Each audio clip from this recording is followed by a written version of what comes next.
Okay, so sa ating mga Biblia, if you have your Bibles with you, please open. It's Psalm 37 verse 4. Psalm 37 verse 4. At ito po yung ating mababasa.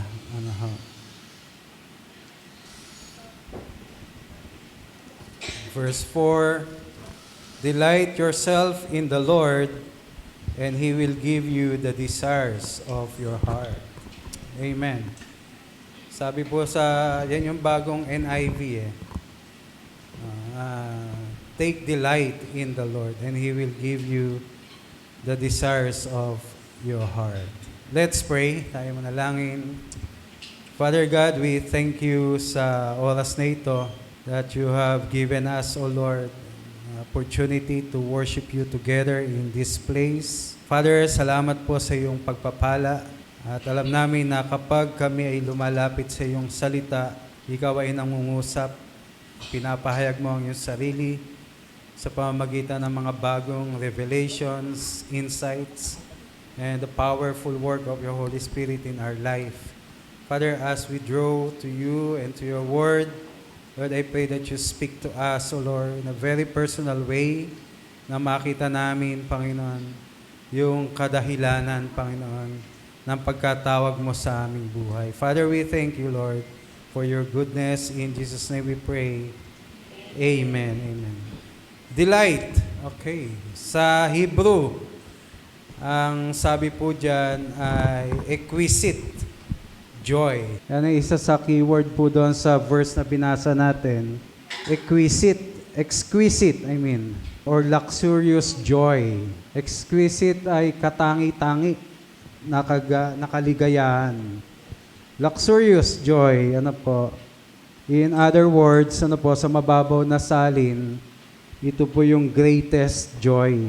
So, pinakikita po nung talata that make God the greatest joy of your life. Siya dapat yung maging katangi-tangi. Siya yung luxurious joy na meron tayo dapat so that the desires of our hearts ay atin pong makamit, atin pong maranasan. That the Lord will give the desires of our heart. In our message this morning, dalawang bagay po yung aking panalangin that we would be able to realize. Number one of the blessings of relying in God is the greatest joy of our life. So, ma-realize natin na yung blessing, isa po sa blessings that we rely on God kasi we are dealing for this month ng blessing of dependence. And kung nandito kayo kanina, earlier, si Sister Vicky, he gave us another term, ng dependence. Ito po yung leaning. Tama nga naman, bago ka sumandal, titignan mo yung sasandalan mo, kung matibay at kaya ka. And praise the Lord because God, ang Panginoon, kayang-kaya niya yung ating pagsandig sa Kanya. Kaya nga may kanta, di ba? Si Jesus ang sandigan. Sa Kanya tayo nagre-rely. So this morning, ito po yung isa sa aking panalangin that we would realize na isa sa pagpapala ng ating pong pag-rely sa Panginoon ay yung greatest joy. That kind of joy. That luxurious joy na meron tayo sa ating buhay. So, if you just follow, itong mensahe na ito ay karugtong din po ito ng mensahe, last Sunday because Sister Tess shared to us the blessings, of dependence natin sa Panginoon. So number 2 na nais ko na dalhin sa inyo is the greatest joy is to rely on God alone. Parang binaligtad lang natin na kung masasabi mong greatest joy talaga yung buhay mo is when you fully rely and depend on God alone. Okay, let's begin with the creation. When God created man and put him in the garden, there was full dependence and reliance on God. Man enjoyed the presence of God and His close fellowship with Him. Yun po yung makikita natin. Nung kinreate ng Diyos ang tao, inilagay niya doon sa hardin, yung kaugnayan na yon ay nagpapakita na ang tao ay fully dependent sa Panginoon. And alam niyo yung Eden, okay, the Eden, ang meaning po niyan ay delight. Okay, kaligayahan. Another meaning po niyan ay pleasure, kasiyahan. Ang Eden, isa pang meaning po niyan ay luxury, luho o karangyaan. So just imagine, we were created by God, inilagay tayo doon sa hardin ng Eden, and that Garden of Eden was speaking to man that naandon yung tunay na kaligayahan, naandon yung kasiyahan, naandon yung karangyaan. Amen. Alam niyo, magpahanggang ngayon, because of sin, ang mga tao hinahanap yung luxuries. No, magpahanggang ngayon, ang mga tao hinahanap niya yung pleasures. Magpahanggang ngayon, ang tao ay uhaw sa kaligayahan. Nakakainis yung di ba? Binili yung mamahaling sasakyan dahil lang sa payong. That's luxury. Ang tao, patuloy niyang hinahanap yung luxury. Hinahanap niya yung greatest joy. Sa pamamagitan ng pagpunta sa iba't ibang lugar, pag-iimpok ng maraming pera, pagdi-desire ng maraming bagay sa kanyang buhay. But remember this, you and me ay dinesign ng Panginoon for that purpose. For that purpose. Kaya nga inilagay niya sa Eden. Inilagay niya sa hardin na ito ang tao. Para malasap natin yung tunay na karangyaan, para maranasan natin yung tunay na kaligayahan at kasiyahan sa buhay. Magtanong ka ng mga married man or woman. Magtanong ka ng mga tao na nasa matataas na posisyon. Itanong mo kung sila'y maligaya. Itanong mo kung sila ba'y may kasapatan. And most of the people na wala sa Panginoon, lagi silang maghahangad at maghahangad because yun yung kanilang inaasam. The greatest joy, the luxurious joy, the extravagant life na gusto nila. Kaya nga yung kanta ng Rolling Stones, di ba? I can't get no satisfaction, ang sabi niya. Yes, that's true. We can never get real satisfaction apart from God. Luxury, sobra-sobra na oras, sobra-sobra na pagkain, pananalapi. Alam nyo, yung when Westminster Catechism, isa ito sa panahon ng Reformation, ito ang sabi nila, the chief end of man is to glorify God and to enjoy Him forever. Basahin nga natin sabay-sabayan. 1, 2, go. The chief end of man is to glorify God and to enjoy Him forever. Alam niyo ibig sabihin niyan? This means that a person's ultimate purpose in life is to give God what? Honor and praise. And to find true satisfaction and delight in a relationship with Him for all eternity. Yun yung ibig sabihin that the chief end of man is to glorify God and to enjoy Him forever. Ang pinaka-purpose ng tao ay hindi yung karangyaan dito sa buhay o dito sa mundo. Ang pinaka-purpose ng buhay mo ay hindi yung ikaw yung maging pinakamagandang babae, pinakamataas ang sweldo o posisyon sa kumpanya, hindi yung ikaw yung pinakasikat. Ang pinaka-purpose natin sa buhay, the ultimate purpose in life is to give God honor and praise. Ibig sabihin, kahit hindi ka tapos ng matataas na uri ng pag-aaral o hindi ikaw yung mga taong kinikilala sa lipunan or kahit ikaw pa yung pinakamababang antas ng kalalagayan sa company, sa pamayanan, pwede mo ito ma-accomplish. You can still honor and praise the Lord sa pamamagitan ng iyong buhay because that is your ultimate purpose. That is our ultimate purpose, the chief end. At ang sabi ba, to find true satisfaction and delight in a relationship with Him for all eternity. This is full dependence on God. And our ultimate happiness, delight, pleasure, and luxury is who? God alone. Ang Diyos lamang. Amen. Sabi mo sa katabi mo, ang ultimate purpose mo ay ang papurihan ng Diyos. That's why we're here. We worship the Lord. We honor His name. Amen po ba? Ito ay full dependence sa Panginoon lamang. Full dependence on God, and our ultimate happiness, delight, pleasure, and luxury is God alone. Ito yung purpose ng Panginoon nung inilagay niya ang tao sa hardin ng Eden. And the enemy hates it. Tandaan niyo yan. KJ, ang Diablo. Amen po ba? Killjoy, ang Diablo. Kaya wag kayong KJ. Amen. Wag kayong basag trip, sabi ng mga kabataan ngayon. Kaya nga pinasok ng Diablo yung hardin ng Eden at tinukso ang tao. Ito po ay evident in the temptation in the Garden of Eden. Satan wants man to be independent and be separated from God. Ito ang agenda ng Diablo sa buhay ng tao. Ang tayo ay ihiwalay sa Diyos at tayo ay maging independent. Alam nyo mga kabataan, i-check nyo rin yung inyong mga sarili. Minsan yung independence na gusto ninyo will lead you to more complicated na situation. Ayaw nyo ng disiplina sa bahay. Ayaw na kayo ay pinagagalitan at itinatama. Ayaw ninyo na kayo binibigyan ng mga limitation. Ayaw ninyo na sinasabihan ganitong oras dapat nasa bahay ka na. Ayaw mo na ikaw ay pinagbibilinan. Why? Minsan yung ating independence, that kind of attitude will lead us to, sabi ko nga, more complicated situations at ikapapahamak mo.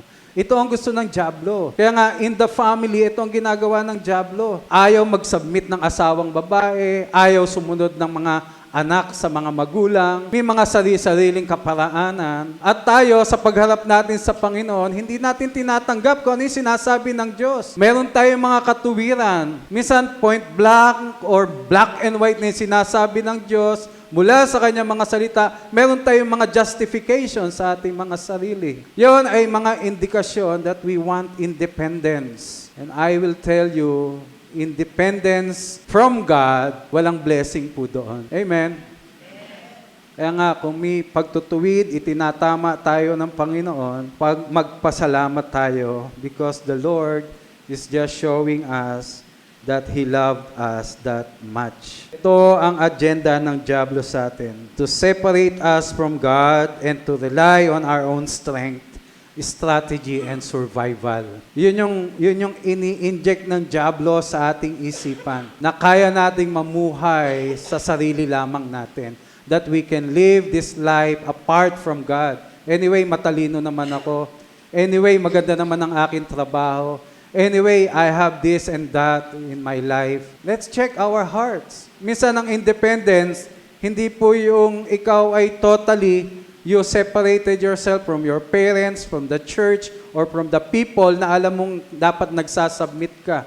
Minsan, independence ay naandoon ka sa pamayanan, naandoon ka sa family, naandoon ka sa company, naandoon ka sa church, but your heart is away. Your heart is somewhere else. That's independence. At ito yung gustong-gusto ng Diablo, to separate us from the Lord. Maging independent tayo, na sinasabi natin, I can rely on my own strength, strategy, and survival. In Luke chapter 5, verse 5, ito po yung sinabi ng Panginoon kay Peter, ihulog mo, pumunta ka sa laot, ihulog mo ang lambat. At ang sabi ni Peter, okay, in Luke 5:5, sabi, Simon answered, Master, we worked hard all night and haven't caught anything. But because you say so, I will let down the nets. This verse teaches us two things. Una, when we rely on our own ways, we will work all night. We will labor all night, and we will end up empty. Di ba yan sabi ni Peter? We work, we labor all night.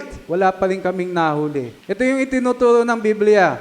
Kapag ikaw ay nag-independent sa Panginoon, automatically gagamitin mo ang sarili mong lakas, strategy, gagamitin mo yung sariling karunungan to survive. Pero ang kahuli-hulihan noon, you will end up empty. The second thing na tinuturo ng talata na ito sa atin is when we rely on Jesus and His Word, there will be a large catch of fish. Kaya nga sabi ni Peter, but because you say so, it was putting God's Word above his frustrations, failures, disappointments, and emptiness. Nakita niya yung kanyang sarili at totoo yun. He cannot deny that. Na magdamag silang nanguhuli, magdamag silang naguhulog ng lambat, magdamag silang nag-aangat ng lambat, magdamag silang nagsasagwan, magdamag silang pupumilit na mangisda. Pero ang kahulihan noon, what? Empty. Alam niyo, ito ang mangyayari sa buhay natin. Kapag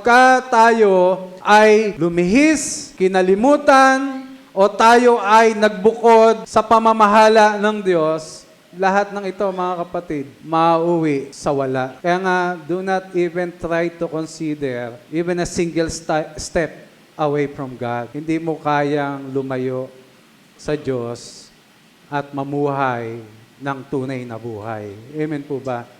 Sabi mo sa katabi mo, huwag kang magkakamaling lumayo. Pinagbabantaan kita. Ay, hindi. That is a warning actually. Hindi may ikakaila ni Peter yon that he was working hard all night and catches nothing. Hindi niya maikakaila yon. Kaya nga sabi niya, but Lord, because you say so. Ito yung kanyang sitwasyon.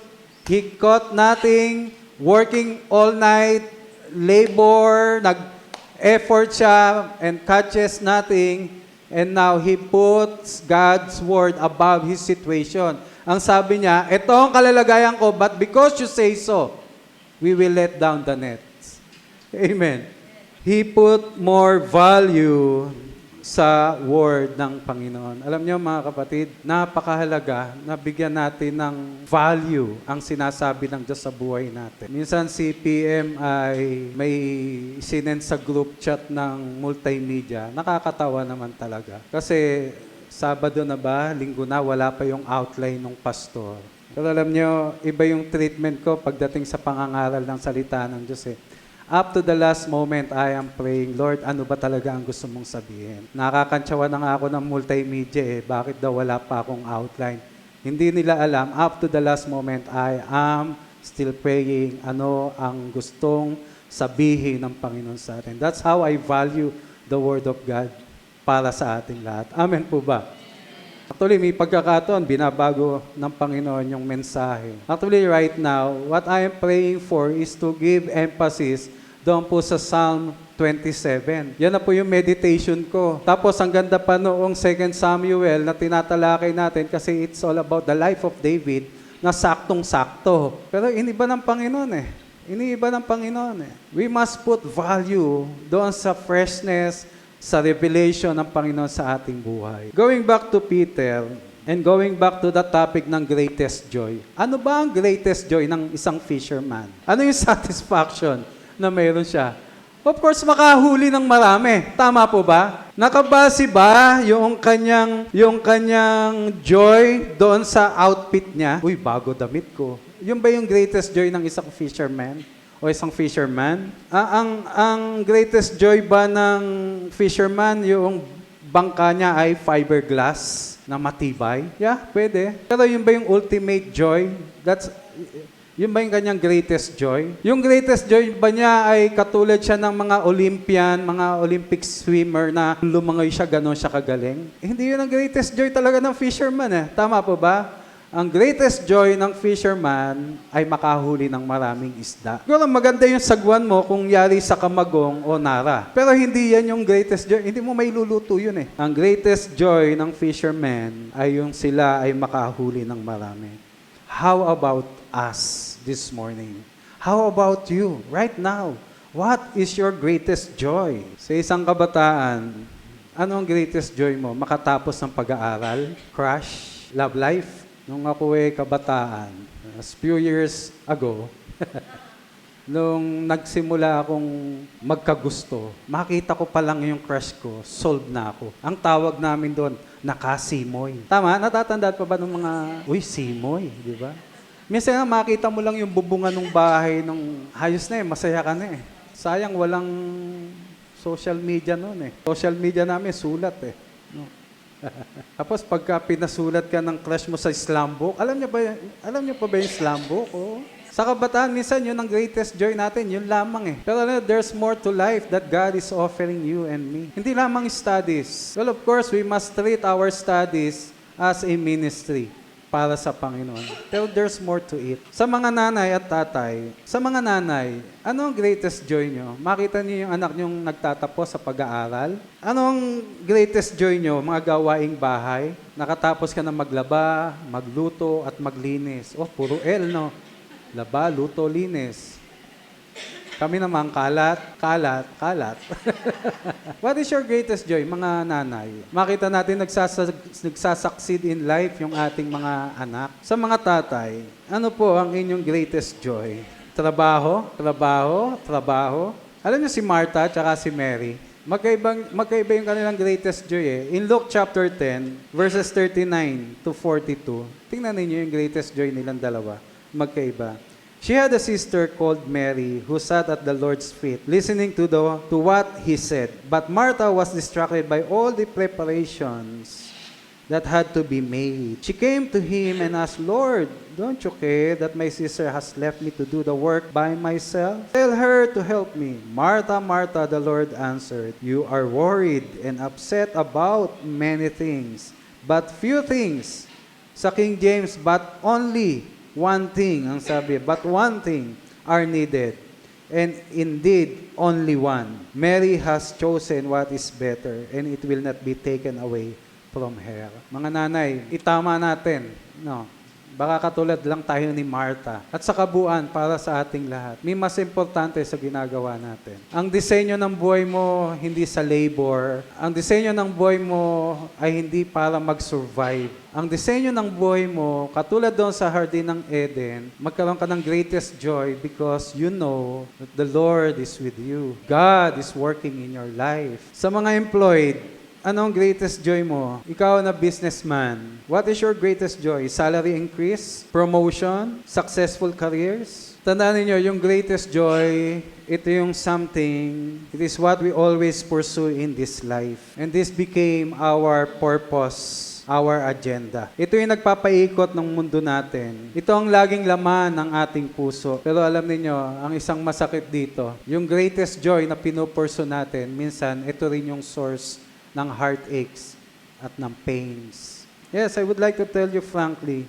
our earthly joy or greatest joy became our greatest heartaches and pain. Ito yung nangyari kay Peter. Disappointed sila. Nag-aayos na sila ng lambat. They work all night and haven't caught anything, ang sabi niya, by his own effort. When Peter learned to depend on the Word of God, on the words of Jesus, and put them over his situation, and the result was what? Tunay na greatest joy. A large catch of fish. Na-imagine ninyo, I like what Pastor Adele shared noong Easter service. Nung makilala ni Peter si Jesus Christ, at makita niya yung kamanghamanghang gawa ng Panginoon sa kanya, nung makita niya yung kagandahan ng pagsunod sa salita ni Jesucristo, andyan yung large catch of fish, pero anong ginawa nila eventually? Iniwan nila, di ba, lahat at sumunod sila sa Panginoon. Ngayon, sabi ni Pastor Adel, kung natatandaan niyo, iba ang maraming mananampalataya. Nandiyan yung large catch of fish, andyan yung nets, andyan yung bangka, andito ang Panginoon. Tinatalikuran nila ang Panginoon at nakukontento na lang sila doon sa greatest joy na meron sila, which is temporal and has no eternal value. Alam nyo, hindi na natuto ang mga tao sa katotohanan ito. Lagi pa din nating inilalagay sa ating bisig, sa ating kakayanan, ang lahat ng gusto nating makamit sa buhay. In Haggai chapter 1 verses 5 and 6, tingnan niyo po yan. Now, this is what, the Lord Almighty says, give careful thought to your ways. Malinaw, pag-aralan ninyong maigi, bantayan niyo maigi ang inyong sarili. Give careful thought to your ways. Tingnan ninyo yung inyong mga pamamaraan. Give careful thought. Okay? At ang sabi niya, give careful thought, you have planted much, but harvested little. You eat, but never have. You drink, but never have your fill. You put on clothes, but are not warm. You earn wages, only to put them in a purse with holes in it. Alam niyo yung issue dito ni God using Haggai telling the people of God. Kaya ganito ang kalalagayan ninyo. Nagtatanim kayo ng marami pero kakaunti ang ani. Kumakain kayo pero hindi kayo nabubusog. Umiinom kayo pero hindi kayo nasasapatan. Nagdadamit kayo pero parang kulang at hindi kayo binibigyan ng init sa mga panahon ng malamig. You earn wages. Yes, may sweldo kayo, pero yung sisidlan mo, butas. Alam, sabi ng Panginoon ito, ang dahilan kasi dito, pinabayaan ninyo yung templo na wasak. And the temple is speaking about my and your relationship with God. Kapag pinabayaan mo ang kaugnayan mo sa Panginoon at ang greatest joy mo ay yung mga earthly things, hindi yun magiging kasapatan sa iyo. Kumakain ka, hindi ka nabubusog, natutulog ka lagi, puyat naman. May mga ganon no? Tulog ng tulog, puyat. Kain ng kain, gutom. Kaya nga sabi mo, give careful thought to your ways. Si Peter na-realize niya yun. Kaya nga when he saw the fulfillment of the words of Jesus Christ, in that encounter, nakita niya yung palang mga earthly catches ng fish ay temporary. Ang sabi niya, mas gusto ko na sa iyo, Panginoon. Kaya nga iniwan nila kasama si John and James, they left. Even their father na si Zebedee, tatay ni James at saka ni John. Iniwan nila and they follow Jesus Christ. Until such time that we realize, sabi ko nga po, na yung greatest joy natin is not offered here on earth, but the greatest joy na meron tayo ay ang feeling ng Panginoon. Pagod na pagod tayo pero kulang pa rin. Kumakain pero di nabubusog, nag-iipon pero kinukulang pa rin. That is why there is no joy at all. Naranasan niyo na ba? Hindi ka makahulag po sa utang. Naranasan niyo na ba yon? Akala mo meron ka na, pero sandali na gagamitin mo na, ubos na pala. O napupunta sa ospital, napupunta sa doktor, napupunta kung saan-saan. Kaya give careful thought to your ways. Going back doon sa ating teksto, chapter 37, verse 4, ang sabi po dyan, delight yourself in the Lord. Yung greatest joy, yung luxurious joy na meron dapat tayo, si Lord dapat. Yung luxury. Alam ko sa luxury, you put value, more value on that. Kung yan ay lugar na gusto mong puntahan, pinag-iipunan mo yan, pinag-iinvestan mo ng sobra katakot-takot, di ba? Kung yan ay items, di ba? Kung yan ay mamahaling sasakyan, mag-i-invest ka dyan. So, ibig sabihin, nung talata, ganoon dapat yung ating trato sa Panginoon, that He is our ultimate, our greatest joy. And one of the expressions and blessings, ng dependence sa Panginoon, is what? Nakikita natin, nararanasan natin yung greatest joy. So, ang pinakamadali, na pakahulugan dito, is kapag sa Diyos ko hinanap ang tunay na kaligayahan, lahat ng desire ng puso ko, sasang-ayon sa kaligayahan na yun ng Panginoon. Sasang-ayon. Then my desires, the heart's desires, will be granted. David's greatest joy is God. And lastly, in Psalm 37 verse 4 o 27 verse 4, one thing I ask, Psalm of David ulit yan. One thing I ask of the Lord, this only do I seek. Ito lang yung aking hinahanap. Kung merong natatangi, kung merong exquisite desire, meron si David. Kung meron siyang katangi-tangi at greatest need, that he was asking from the Lord, ang sabi niya, that I may dwell in the house of the Lord all the days of my life. Anong gagawin niya doon? To gaze on the beauty of the Lord and to seek Him in His temple. Kung papipiliin si David, presensya ng Diyos o palasyo, alam niyo, pipiliin niya, presensya ng Diyos. Doon sa tolda. Actually, yung temple,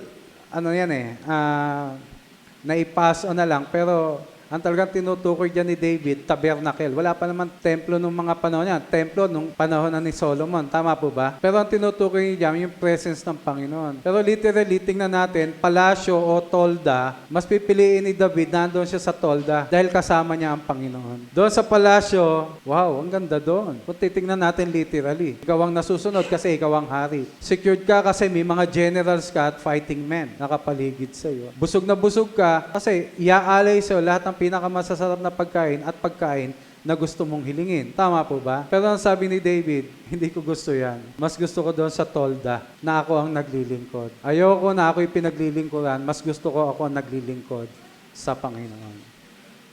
Amen. And that speaks of His greatest joy.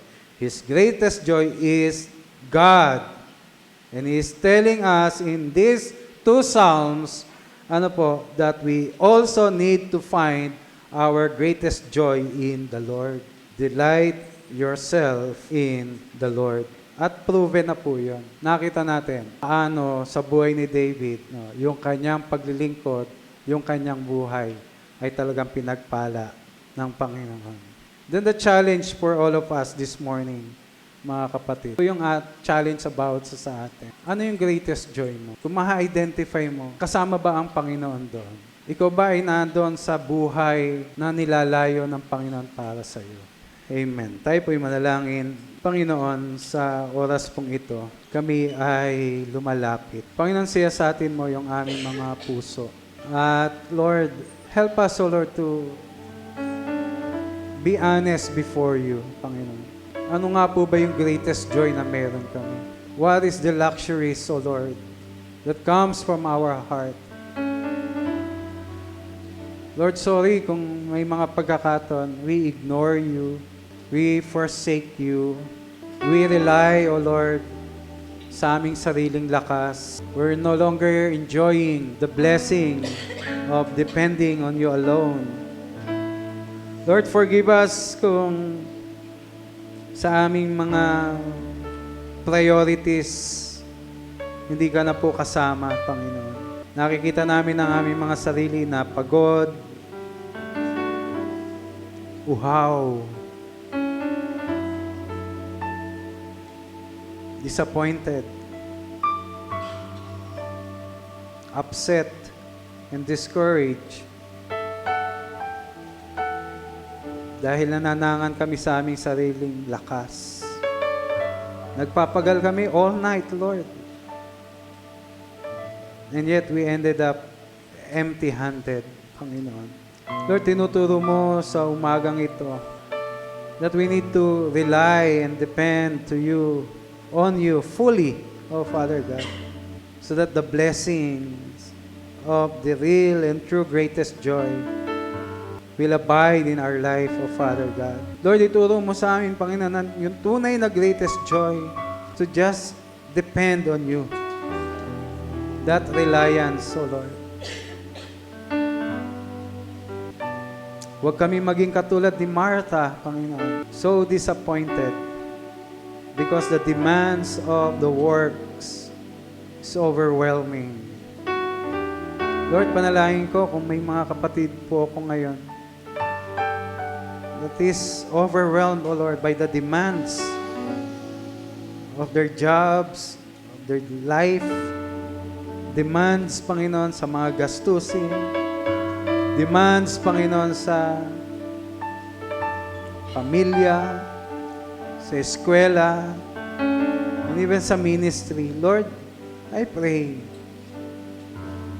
na magkaroon ng refocus, revisiting, O Lord, our hearts, realign our life, O God, sa iyo lamang, Panginoon. O Father God, dalangin ko, Panginoon, na kami ay nandun po sa antas ng aming paglakad sa buhay that we have the conviction, mataas man ang demands ng gastusin, ng mga pangangailangan, ng trabaho, ng negosyo, ng pag-aaral. We will choose, O Lord, to choose you, Panginoon. to dwell in your presence, O Father God. And right there, Panginoon, makikita namin yung tunay na kaligayahan. Kaligayahan na nararanasan. Kaligayahan nagbibigay sa amin ng tunay na kapayapaan. Oh, Father God, thank you for your message. May this be our guide, O Lord, as we continue in serving you, proclaiming your good news, and even, O Lord, sa aming paglakad sa buhay na ito. Lord, salamat po. Bless each one of us, O Lord. Ang lahat po ng ito ay aming panalangin sa pangalan ni Jesus. Everybody say Amen. Amen. Palakpakan po natin ang Panginoon.